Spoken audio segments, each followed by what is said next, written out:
So welcome everybody to one of our guest expert sessions here live at the Sprint drop-in sessions. And we've got the wonderful Graham Brown here from 2IC Search. And I love the kind of 2IC bit. So as soon as I saw Graham, I kind of recognized it must be a military background that he's part of with 2IC. Does anybody know in the room what does IC stand for? Who's going to hit it? In command. Second in command, 2IC. So it's sort of a military definition. Jay, you just unmuted. You were about to get it, weren't you? Good man. So fair play. But look, as soon as and actually, Graham, just before we let people in the room, I was just we were just talking about a client who's part of the Sprint ecosystem. He's got a number of VAs with us, and I've been working with him for a few years. Who's just engaged Graham to start to look at an ops director with him. And it's this concept around how do you stop being the person that you're just the bottleneck for everything. How do you actually remove yourself from your business so you can, that kind of classic work on your business, not in your business, like actually how do you do that? And as you scale, what does that actually look like? And we've all got this ambition of large businesses, and well, maybe we do, and not having to work on it all the time. And if you ever want to exit your business, you can't still be in your business, as Fitz is obviously finding out now. So you need someone to be able to run it for you ultimately. And this question I've been throwing around for so long and looking at it for my business, and knowing Graham and working with Graham and seeing him at retreats that I've been on, seeing him speak, hanging out with him. He's a great guy to be able to take you through this. So, Graham, that rather garbled intro. I'll hand the reins over to you, mate, and we'll do some bit of a podcast style, as I said, Graham. Any questions, put them in the chat, guys. I'll be able to answer them for you, and we'll go back and forth. But over to you, Graham Brown, everybody. Lovely. Woo! Thank you very much, Richard. Can everybody see the presentation? First of all, Yep. fabulous. Okay, yeah. Chip in and ask questions as we go. You're in like the speaker view though, so we can Right, see your speaker view. So you might want to share the other screen. right. Let's. How is? Bear with me. Right. Let's try this.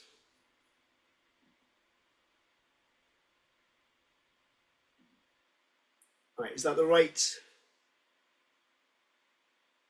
Right. Perfect. We're good to go now. Right.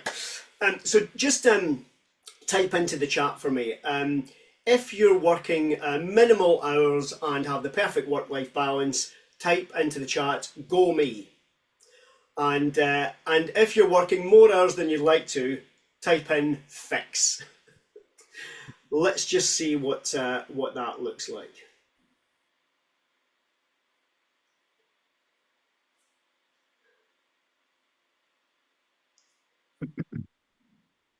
I suspect this is going to be the story. Yes, yes, yes, yes. A lot of fixes in there. Yeah, I wish this wasn't me, but I've ended up in this kind of position more times than I can count. So let me tell you what we're going to go through today. What I like to do is walk you through something most founders don't realize is happening. At some point, your business stops scaling and starts depending on you. So we'll look at what growth actually looks like inside a business, because it doesn't always make things easier. It usually creates pressure. We'll talk about where that pressure ends up, usually with the founder, and why most attempts to fix it, especially hiring a COO, a Chief Operating Officer, don't work. Then I'll show you the real issue, the gap that sits between strategy and execution, and how to fix that properly. And by the end, hopefully you'll have a clearer way of thinking about your next hire, your next senior hire, so it actually removes the pressure instead of adding to it. And I've got a scorecard for you at the end to look into as well. This is me. I'm an ex-army musician, and this was me pictured in the Gulf War. This is me with both my weapons, my SA-80 and my trumpet. So I served in the Gulf War in a field hospital, and through my main recruitment business, we've helped over 10,000 veterans into work over the last 25 years. Some Um, strong hats there, Graham. Some Not really strong strong hats. hats. Yeah, that is a heavy beast as well. Yeah. Yeah, I do not miss wearing that, I can tell you. Um, Looks like your hairline suffered for it though, bud. oh my God, has it ever? Anderson, did you wear a feather bonnet at one point as Yeah, well? I think so. I think There so. we go. So I set up 2IC Search as a division of Forces Recruitment about a year ago, and we've placed into every type of operational role over the years, and we were getting more and more demand for senior operations roles. And this 2IC spot, the second in command, seemed to be the biggest help for founder owners. Now, you might be a founder with a team, still involved in everything. You might be starting to challenge that process. Should you be involved in everything? Or you might be a solopreneur. You might be thinking, it always depends on me. I am the business. And that's exactly where most businesses start. And the problem is, many businesses never move past that. So what begins as normal becomes the very thing that starts to hold the business back. Most founders expect growth to make things easier, and it doesn't. What growth actually does is it creates pressure. So first of all, we have more decisions. As the business grows, decisions just don't increase volume, they increase impact as well. So you're no longer deciding small things in isolation. Every decision now affects customers, it affects the team, it affects delivery, and it affects cash. So what happens? Those decisions keep coming back to one place, usually with a founder. Secondly, people. More people. More people should mean more capacity, but only if the structure is there to support it. Without that structure, more people actually creates more questions. Who owns this? What's the priority? Can I do this? And again, where do those questions go? Usually back to the founder. And finally, more complexity. This is the one that catches most founders out. So what worked when you were smaller stops working now that you've got more customers, more moving parts, more dependencies between teams, more people. And the thing that doesn't flow naturally anymore needs coordination. So here's what's really happening. More decisions, more people, more complexity doesn't spread the load. It concentrates it. And that's the shift that most founders, I don't think, see coming. You don't become less involved as you grow, you become more central. And this is important. If nothing changes, growth doesn't free you, it ends up trapping you. And you become the center of everything. And I'm sure this visual is something that people can relate to. Every function in the business comes back to you. Everything flows through that one point, and this is the constraint. So, who can relate to this? I know the business. I need to do it myself. I'm accountable. I need to do it myself. The customer knows me. I need to do it myself. It's quicker if I just do it myself. Richard, did you have a question there? It's when you said who could relate to this. I was like, I was like, Yep. So growth stalls. Most of founders assume that it's a market problem. It's usually not. It's usually what's happening inside the business.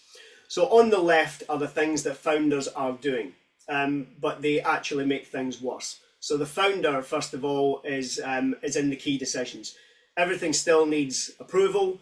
The teams escalate instead of act, and you're the safety net. What this causes is slow decision making, bottlenecks, and dependency.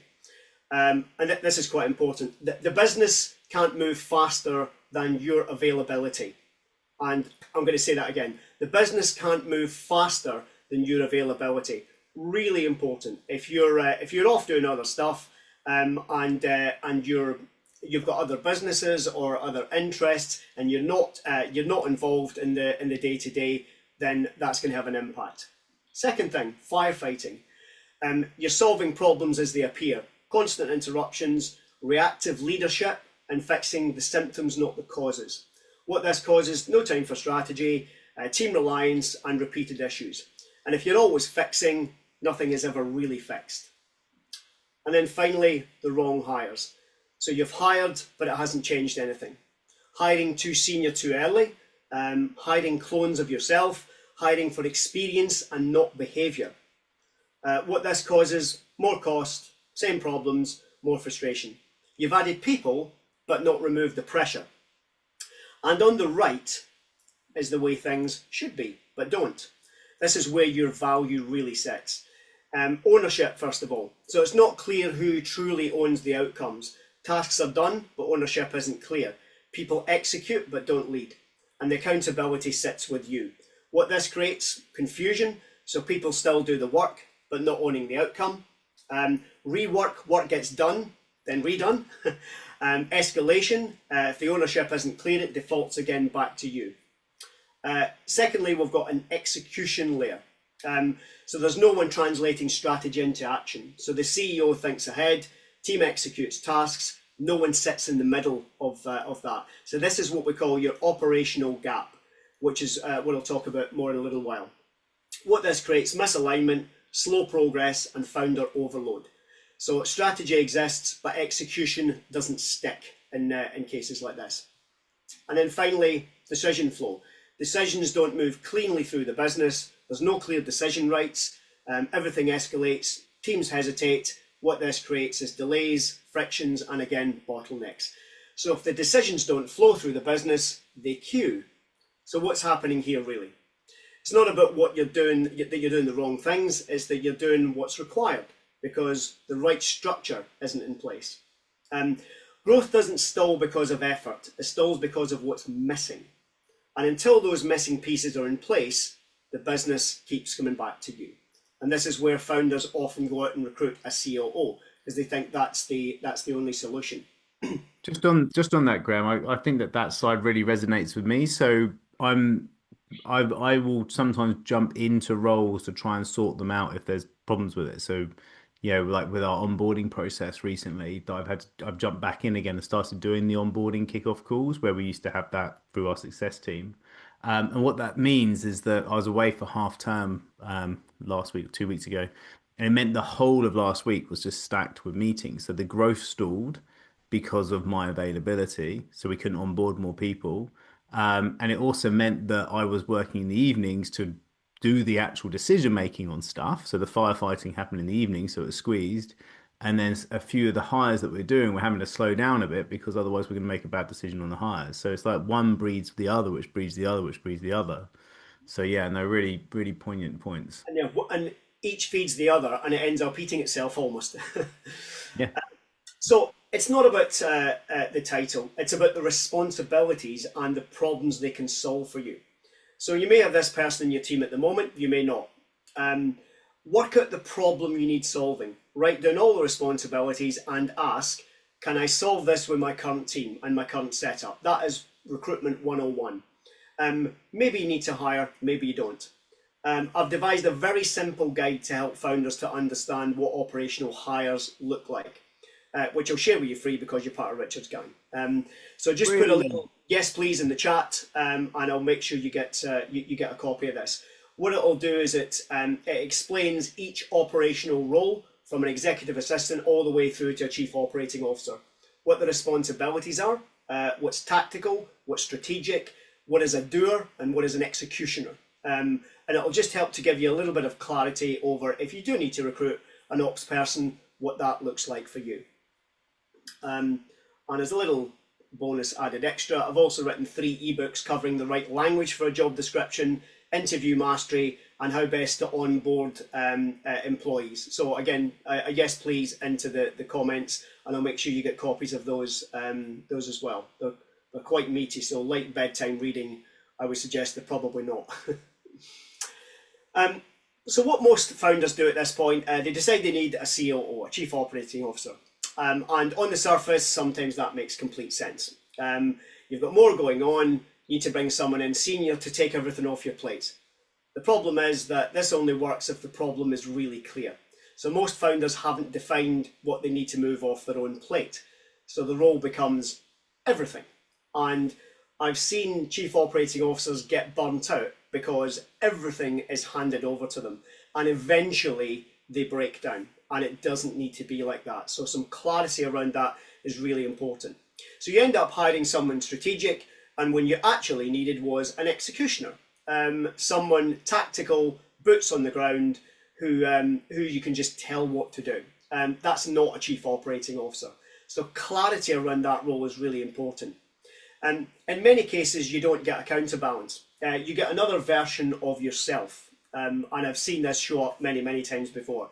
So instead of removing that pressure, you just add more and more cost without actually removing the bottleneck. And so a version of yourself is not what you think you need, but it's not actually what you need. I was worried about the executioner there coming with a big axe and a black cloak. On the right side. Not quite that executioner. Okay, fine. No guillotines. Now you can work out these numbers for yourself. Uh, you've got a basic salary, bonus, commission, tax, pension, training costs, cost of overhead, HR time, etc., etc. But at least 70k for a senior operations hire. One of the important things to keep in mind is you only need to be able to afford this hire for 3 months, an absolute maximum of 6. Why? Because if there's a problem, you're not going to keep them for 12 months. So people often budget for 12, but I would budget for 3, because you'll part company if that hire's not working. You're not going to keep a senior person in place if they're not making a difference in adding value. I'd like to lean into a bad hire cost here as well. This is quite important. You might be able to work out the financial part of a bad hire, but it's much harder to put a value on the indirect costs, the lost opportunity costs of a bad hire. Clients who leave you that you don't actually find out about. Clients who won't come back because of this person, because of this bad hire. Team members who leave you, who don't get on with this bad hire. Damage to your reputation. All those intangibles are really important, and you could lose business, time and money because of that. So it's really important to get it right if you step into this. The real cost, time, delay, loss of momentum, and the growth absolutely stalls. But none of these are the actual problem. These are all the symptoms. This is the problem. So at the top here, you've got the CEO. This is where strategy sits. Vision, direction, big decisions, growth thinking. Most founders are very strong here. At the bottom, you've got the team. Doing the work, delivering the customers, executing tasks. This is where the business actually delivers value. And then in the middle is the problem. So let me explain this gap. This space is where strategy gets turned into execution. Priorities get set, work gets coordinated, team gets aligned, decisions get pushed down. And in most growing businesses, no one owns this. And this is so important. So what happens? Strategy sits at the top, work happens at the bottom, everything in between comes back to you. You don't have a people problem, you have a missing layer problem. So you're trying to scale the business without the scaling the way it operates. And until this gap is filled, the business can only move at your speed. So the question isn't, do I need a COO? It's how do I fill this gap properly? Think of it this way. On the left, we've got, this is where most founders sit. So you're involved in everything. Decisions come back to you. The business moves, but only when you do. And then on the right, we've got after. This is where you actually want to be. Clear ownership, faster decisions, things flowing without you being right in the middle of it. And this is exactly where you are versus where you want to be. This is where the gap is. Now here's what most people try and do. They try and jump straight from the before to the after, but the gap is the important bit that gets missed. You don't get there by working harder. You don't get there by just hiring someone. You need to get there by fixing what sits in this gap and making sure that the decisions are all sorted. Now, in my experience, this comes down to being able to solve this problem is looking at 4 moves. Most founders jump straight into the hiring, and this is why it fails. This only works if you do it in this order. First of all, you define what actually needs to move off your plate. What keeps you in flow, what knocks you out of flow, what do you not want to do? Decisions, ownership, outcomes. If you don't define it, you can't remove it. Identify what's actually missing in the business. It's not always a COO. The level of that person matters. So most businesses don't need a COO, they need the right layer. That could be a manager, could be an executioner, it might be a COO. Then you hire, but now you're hiring with clarity, skills and ability, behavior, execution, The fit with the founder, so important getting that fit right. Now you're solving a problem and you're not guessing anymore. And finally, the alignment. Decision rights, ownership, boundaries that you set with your senior person, culture and values. This is where most businesses actually fail and where most hires actually fail. Do this wrong and you stay in the bottleneck. And I've seen this visual show up in many different forums and many different presentations. When you're in the bottleneck, everything feeds back to you. And when you get yourself in flow, then you've got heads of department, team people reporting into you. There's a clear ownership, decisions are made quickly, and there's a flow to everything that happens. And this, I've stolen this from somebody else, but I love the framing of this because it's so true. Most employers hire on skill and fire on behaviour. The skill is almost always tested, but the behaviour is almost always ignored. And that is nuts to me. Now, if only there's a way to check this. I have a cunning plan. Fear not. Now, questions here. These are growth questions that are really important to ask. You've earned the right to play to your strengths. If you hate client meetings, get someone to do them. If you hate spreadsheets, get someone to do them. If you're not creative, bring someone in who is. And this leads me into our 3 pillars of successful hiring. It's almost impossible to scale without this key relationship being strong when you bring somebody senior like this in. They have to be blended. The chemistry has to work. Their impact on skills and ability, their natural energy, how they're wired as an individual, their values and culture, do they match with yours? They've got to complement each other. This does not mean that they have to be the same. The COO and the CEO does not need to be the same. In fact, it's quite the opposite in most cases. But get this balance right, and there's a great chance of building something special together. The team will look to its leaders to lead on values and culture, and if this is lacking in a business, the fault lies with the leadership team. I'm going to bring into alignment what a senior hire might look like and how they might actually complement you. So ignore the fact that, let me just make one further point on this. If you get one of these right, if you have the best person available with the skills and ability, and they don't have aligned natural energy and values and culture, that's a failed hire. That candidate will be gone in a matter of weeks or months.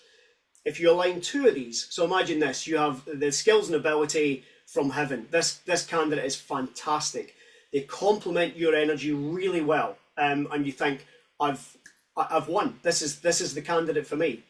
But they don't match the values and culture that you've set out in a business. That again is a hire who's not going to work out. When you align the 3 of these, that's the difference it makes in a business. It makes a huge difference. Ignore all the busy text in this. What we're looking at here is the CEO, not always, but most of the time, 80% of the time, tends to sit in the top bracket here. They're the visionaries, they're the policy makers, they do the rah-rah stuff, they get things moving. And the COO, the senior operations person, is the accountable, the doer, the person who gets things over the line, who makes sure that stuff gets done. And then there's an alignment on the values and the culture. And that's so important. Now, Rich is familiar with this. To profile candidates, we use a model called Contribution Compass. And the Contribution Compass model is all about the contribution that your team makes and how to map that. So I'll give you a very quick 20-second tour around the compass. People whose natural default is activating energy, so if they've got high on the red, are dynamic, engaging, very good at getting things off the ground. Moving around to the right, inspiring. These are people-focused people, relationship builders, very people-centric. Down the bottom, green, sustaining, cautious, organised time masters, very good at getting stuff done. And refining, people with a keen eye for systems and detail. If we slice the compass down the middle, from catalyst to custodian, the higher the refining energy, the more of a natural introvert. The higher the inspiring, the more of a natural extrovert. If we slice it across the middle, we've got conductor to coach.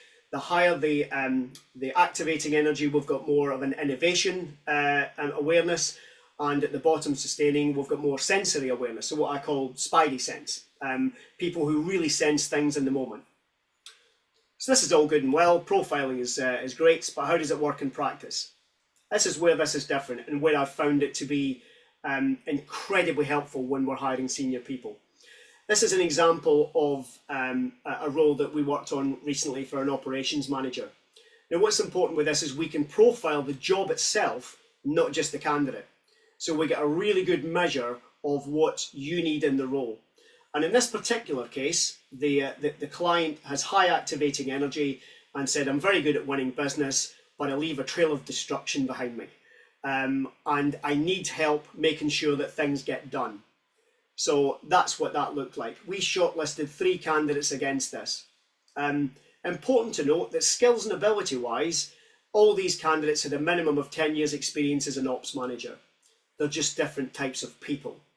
The candidate at the top, very high inspiring energy, really good, really engaging, but not a good fit for this role.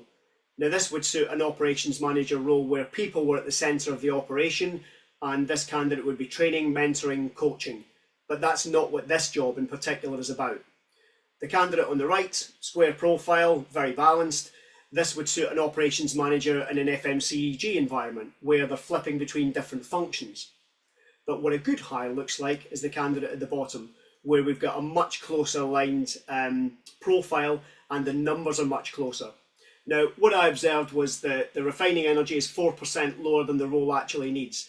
So I gave the client, in this case, a couple of refining questions to challenge at interview to make sure 21% was high enough. This applies a little bit more science to the role. So it takes a bit of the guesswork out of making your senior hire and make sure that you've got a much better chance of finding the right person. So what should that balance look like? So this is me and my 2 IC. So my profile is on the left. I've got high activating and inspiring energy. So I love doing this kind of stuff. I love meeting people. I love presenting. That's easy and fun for me. I'm not good at seeing things through. I need help with that. And I'm not a detail guy. So that 11% refining energy, that's about 40 minutes of focused attention. And as soon as my energy tank burns, I'm up like this looking for people. I need help on that. So my 2 IC is very good at balancing me out. So we complement each other really well. We're not the type of people that would go down the pub and have a great night together because we're different, but we complement each other really, really well. We haven't said that, we have done that.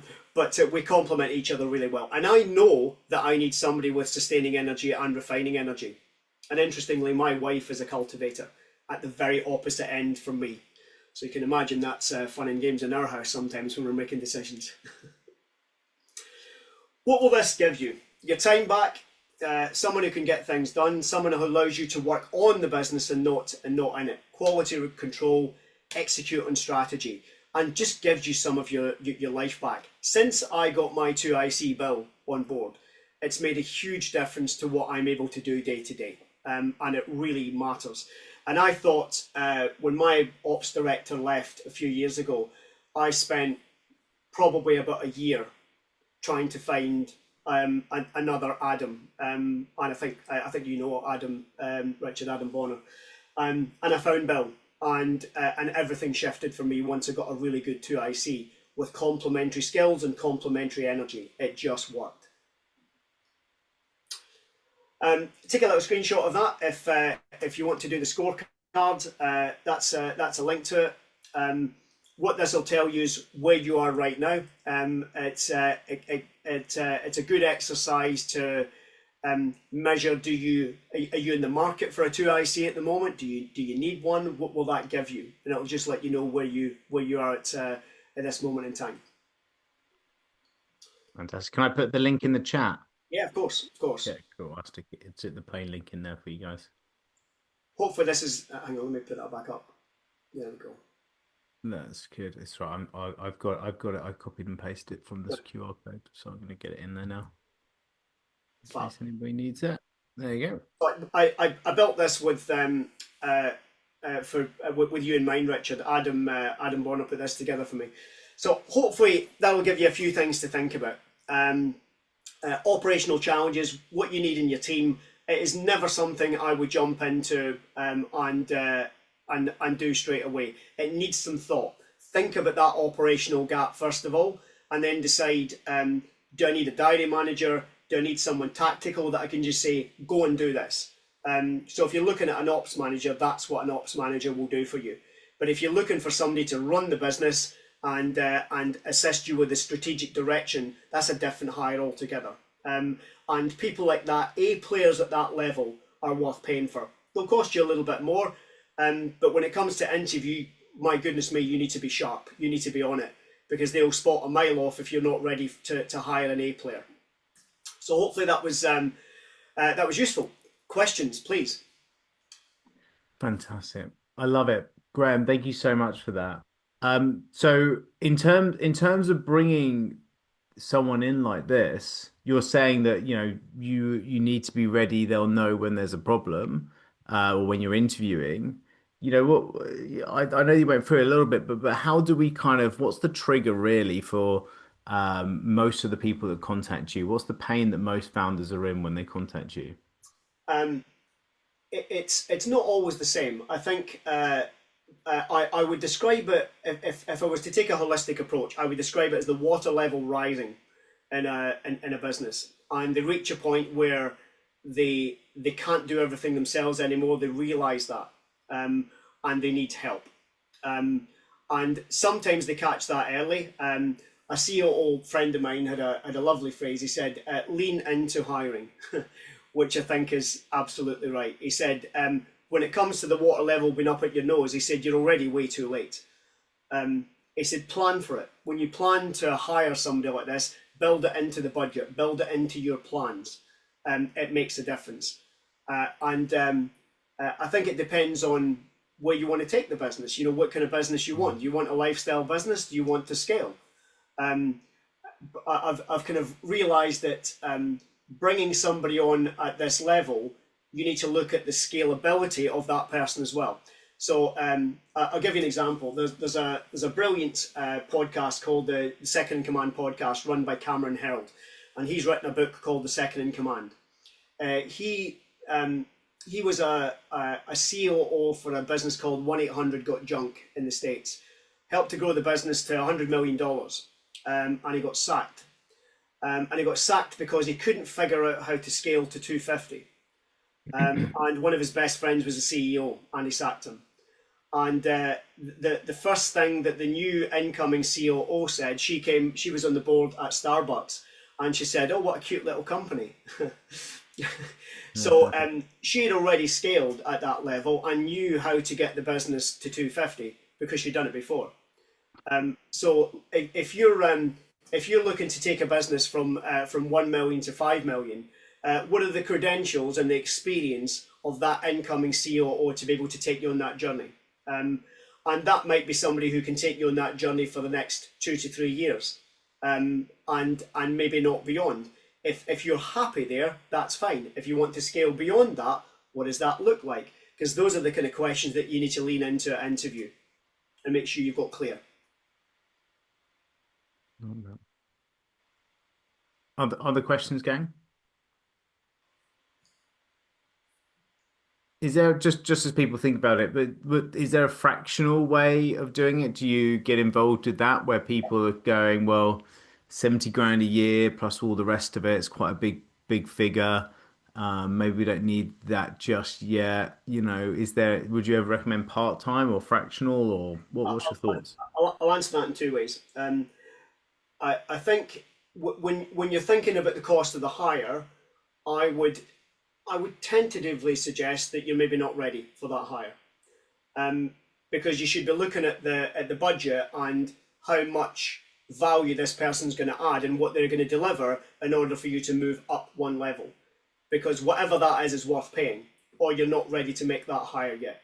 That's not entirely fair, but it's quite a bit fair. If you then decide on fractional, why is it a fractional rather than full time? Is that just down to budget? If it is, then previous comment applies.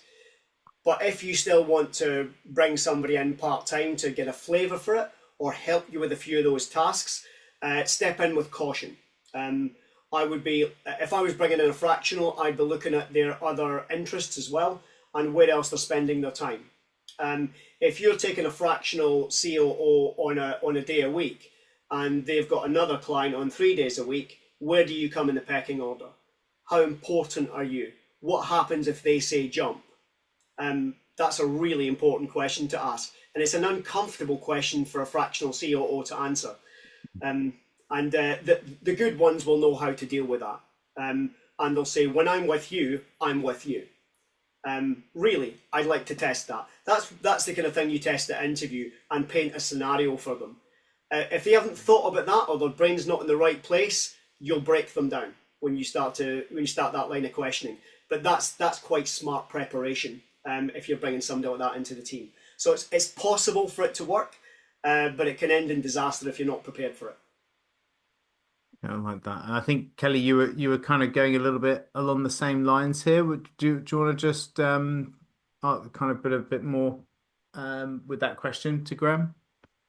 Well, I'm a micro business, Graham, and at the sort of start of thinking about this journey, and so I can't afford 70 grand a year for a senior hire, but I do need some part-time help to step in and take on day-to-day client management tasks and things like that, and take me out of some of my business so that I can do the work on, think about how I'm going to scale properly, that type of thing. Okay, so I just wondered what interim solutions you would suggest. Well, that's where a fractional can work. The same targeted questioning applies to make sure that you've got commitment from them. If you're bringing somebody like that in a day a week, go back to the gap that we talked about earlier. What do you need them to solve? And how do you see that relationship going? Because if you look at bringing in a tactical ops manager that you will direct and say, this is what I need you to do, go off and do it. And they go off and manage that very well. A good ops manager will do that for you. And then at the end of those tasks, they'll come back and say, more please, Kelly, and you give them more. Absolutely fine. Sometimes that's what a business needs. And on the right-hand side of that, you've got somebody who actually sits down almost like a business partner, who's been on this journey before, who has scaled businesses before, who knows exactly what you're going through, and who can support you through those decisions. And having almost like a strategic partner sitting on your wing. Those are very different hires. So really understanding what that looks like. And I come back to the profile and the energy. That's so important to get that fit right. You spend too much time and energy with these people to not get that fit right. And they need to be able to complement you. So if you're a driven ideas person with high activating energy and you bring in somebody exactly the same, you'll talk about all these great ideas and grand plans and all these things you're going to do in the business, and the execution never happens. You need what you're not good at is somebody else's superpower. And I learned that the hard way, because I've got a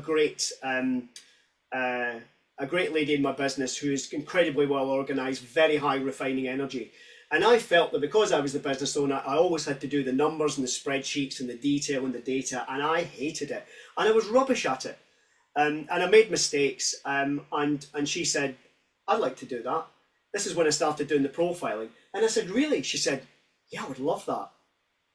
And then I thought, of course you would, because you've got high refining energy. And she's amazing at it. She never makes a mistake. Because that's how she's wired, and I'm just not built like that. And she said to me, all the stuff you do with presentations, I would hate that. I hate being in front of people, but I'm quite happy to put my headphones on and run a spreadsheet and hand that back to you. I thought, right, okay, that's a really good lesson.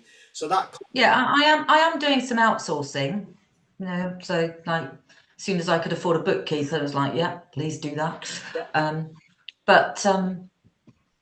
But yeah, just sort of thinking about trying to grow the business as well without outsourcing, or when you're a client facing business, or I'm a small specialist marketing agency, the one, finding the person that has the specialist expertise is quite difficult. Then I need to find someone who's part-time, prepared to be part of a tiny business. And then like a VA will come along and say, I can do all of that for you. And you're like, no, you can't do that for me. You can't run my emails. You can't run my clients. You can't. So it's just I don't know where to start really. So what I'd start with this is write down everything that energizes you, and keeps you in flow. And if you send me a message, I'll send you a little sheet, a little flow sheet to complete that. So it measures your time and how that's split up, and the things that you love doing, because that's when your day flies by. And you look at your watch and it's 5 o'clock and you think, what happened? Where did that day go? The opposite of that is what knocks you and keeps you out of flow. And that same watch tells you that it's 2 o'clock and you think, oh my God, I've got another 3 hours of this to go. That's the stuff that you need to hand over. And in order to move your business up a gear, what does that look like? What is the energy of that person? What is the skills and ability of that person? There is somebody out there who will slot into that. I'm working with I've got a COO at interview stage at the moment, who I've placed 3 times over the last 20 odd years. And he's just come back. He's come back to me when he's finished the contract or he's been out of work, and we've placed him 3 times. This would potentially be the 4th time. But he said to me, I said, what do you want to earn? He said, well, I was on 130 in my last job. He said, I don't need to earn that. He said, I've paid my mortgage off. He said, I'm in my early 50s. I can go anywhere. I don't have any ties. My kids are grown up. I'm divorced. I don't really mind where I go. I'm quite happy to go in digs. And as long as I earn something around the 60 grand mark, I'd be quite happy. And I thought, oh my God, that's not how it's supposed to work, But there are people out there like that, and he is terrific. There are people out there like that. So write that with the end in mind. And we can craft a good job description to make that work, and put it into the universe and see what happens, see what comes back. Okay, thank you. Pleasure. Thank you. Any other questions for Graham? Interesting point or comment that you made earlier, which is the comment from the lady who'd scaled massively. Lovely, cute business you got here.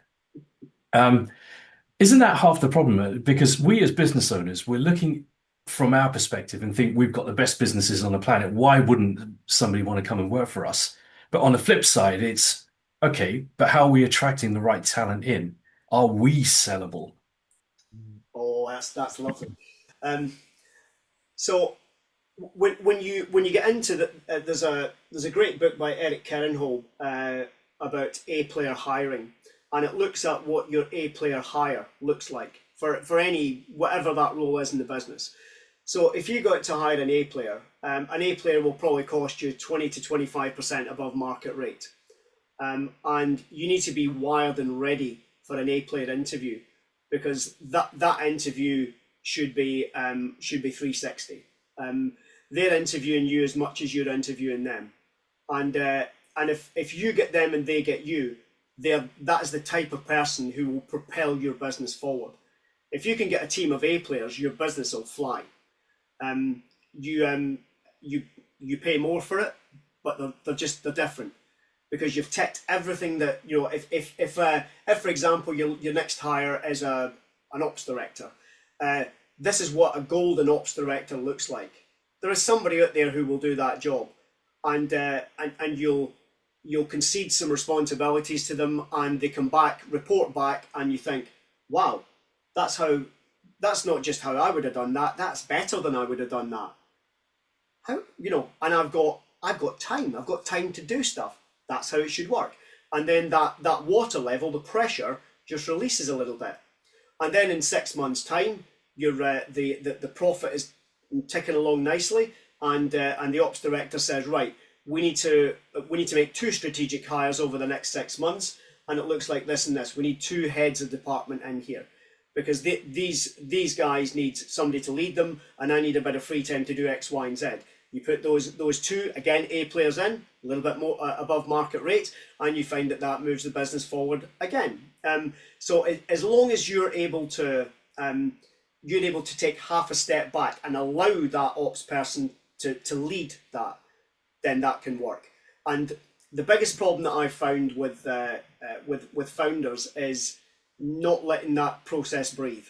And the founder always feels that they need to be involved. And the only senior hire I have not had work out was for that reason. Candidate stayed in the business for 18 months, eventually left because the founder couldn't leave it alone. Had to dive in, create a bit of chaos, and then get back out again. And the COO sacked him from operations meetings because he kept getting involved. And he said, well, what am I supposed to do? I'm the founder. And he said, go and do founder stuff. Win contracts, press palms, get business for us, and leave me to run the day-to-day stuff. You're the outward-facing CEO. I'm the inward-facing COO. I take care of inside, you take care of outside. That's a really nice way of looking at it. But you need to be prepared to do that. If you're not, then maybe hire somebody who will go and do stuff for you rather than somebody who sits in your wing as a strategic partner. Love it. Yeah, really, really cool. It's a great dream, isn't it, to get someone in and just go and get fired from your own operations meetings. And they tell you to go out and, shake hands and kiss babies and all that sort of stuff. I would say that hiring should not be a fast process. Hire slowly. That's not to say that when you spot somebody really good, you shouldn't jump on that opportunity. But it's not a 5-minute job. Take your time. Have a good look at them. If it's a 3-stage process, then it's there for a reason. What are you challenging at interview? What do they have to get through? When we interview people, usually they've got to go through 3 stages before they get to you. We do a qualification interview. Then it usually comes to me, and I'll interview them. Then we profile them, and then they get to speak to you. Then we do a preparation interview before you see them. So that's all to make sure that the process works. And we're trying to break that process at every one of those stages. If they're good, they will come through that. If they're not, that'll break down before they even get to you. And I think that's the way it should be. I'd rather that process broke down before they join your team, because that doesn't help anybody. That's lazy hiring, in my opinion. Okay. Thank you, Graham. I appreciate it. All right, guys. Well, look, thank you so much. Let's give it up for Graham one last time. Congrats. Thank you, mate. Woo-hoo. And really appreciate you for doing this. Any further questions that people might have, do come back. And also we'll give the guest list of people that jumped in today over to Graham so he can message with those resources that we asked for. So thank you all so much, and thank you for supporting the guest sessions. Remember, tomorrow we got LinkedIn for Breakfast. We're going to be talking about people's services section and their experience section on their profiles. We're looking at how you're framing your experience section on your profiles. And then at 2 o'clock, we've got our drop-in clinic for anybody who's got questions, who's a client who can drop in and get help and support from me. Right, gang, thank you again. See you all on the next one. Cheers, Graham. Take care. All the best. Bye.